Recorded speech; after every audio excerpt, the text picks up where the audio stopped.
مؤسسه تحصیلات میانه عمومی رقم 44 در دهه نوآوری جامعه دهاتی در قد واقع بوده. این دهه یکی از دوردست‌ترین دهه‌های ناحیه فرخور به حساب می‌رود. در این مؤسسه تعلیمی 400 نفر کودکان با تحصیل فرا گرفته شدند. با مقصد شرح پیام پرزیدنت جمهوری تاجیکستان با مجلس عالی جمهوری تاجیکستان اجرای امر سپارش‌های رهبر دولت با اشتراک رهبریت مکتب در این دهه مجلس عمومی والدان و آموزگاران دایر گردید. در این جمع رهبریت مکتب اوید پیام پرزیدنت جمهوری تاجیکستان با مجلس عالی جمهوری تاجیکستان برآمد نموده نقطه‌های آن را شرح دادند.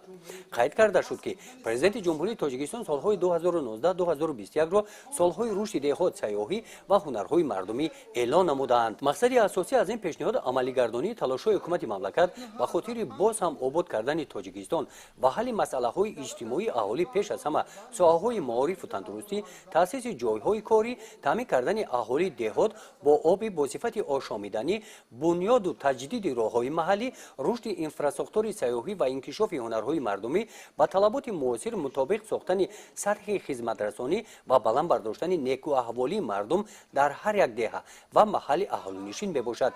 در این جمع همچنین نتیجه جنبست نیم ساله اول سال تحصیل تحلیل کرده شده معین گردید که سواد میانه عمومی خوانندگان در این مؤسسه تعلیمی با بهای 4 راست میآید. نیم ساله اول را 11 نفر خوانندگان با بهای اعلی و رفتار نمونوی جنبست کردند. ذکر گردید که برای برطرف نمودن ایرادهایی که در پیام امساله نسبت ساحه معارف قید گردید در حل این کمبودی‌ها باید والدان و آموزگاران در یک جایگی عمل نمایند. با مکتب والدان رابطه زیچ داشته باشند، در مشغولیت‌های درسی اشتراک نموده با طرز درسگویی آموزگاران بهاگذاری نمایند. اوید بلند برداشتن سطح و صفت تعلیم و تربیت درخواست و تکلیف‌های خود را پیشنهاد نمایند. در پیام نوبتی اساسگذار صلح و وحدت پیشوای ملت پرزیدنت جمهوری تاجیکستان محترم امامعلی رحمان دو پرابلم اساسی را سطح نظر به مردم پیشنهاد کرد و پرابلم اساسی یکم در همین است که نارسایی کادرها در ساحه آموزگاری و دوم پرابلم سطح و صفت دانش خواننده در تمام قلمرو حکومت جمهوری تاجیکستان پیشنهاد شده است. و امروز ما نقشه چاره‌بینی کردیم که حکومت ناحیه فرخور نقشه چاره‌بینی کرده است اویدی سمت ساحه معارف و آخری با پدر و مادر مجلس پدر و مادران گذراندیم که در قانون جمهوری تاجیکستان درباره مسئولیت پدر و مادر در تعلیم تربیت فرزند که یعنی که عهده‌دار هست پدر و مادر که فرزند امروزه و خواننده امروزه ما را باید تحت اینابت و نظارت گرفته تواند.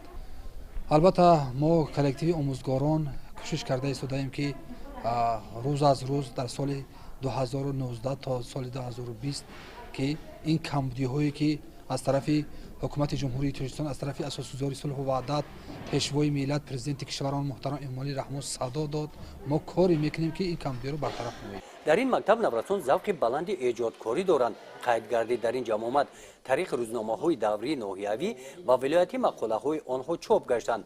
امسال خوانندگان مکتب مراتب اول در آزمون‌های فنی ولایتی اشتراک نموده از فن‌های ادبیات و زبان روسی غالبان آزمون گردیدند. ورزشکاران مکتب در مسابقه فوتبال برای دریافت جام وزیر کارهای داخلی جمهوری تاجیکستان اشتراک نموده در ناحیه غالب این مسابقه گشتند. از نام رهبریت مکتب به خوانندگان فعال مکتب غالبان آزمون‌های فنی و آن والدانی که در تعلیم و تربیت فرزندان مسئولیت بلند ظاهر نمودند با سپاسنامه‌ها قدر کرده شدند. گزارش خواجه نظریف خدای نظر ظهورов از ناحیه فرخور برای برنامه اطلاعاتی نوید.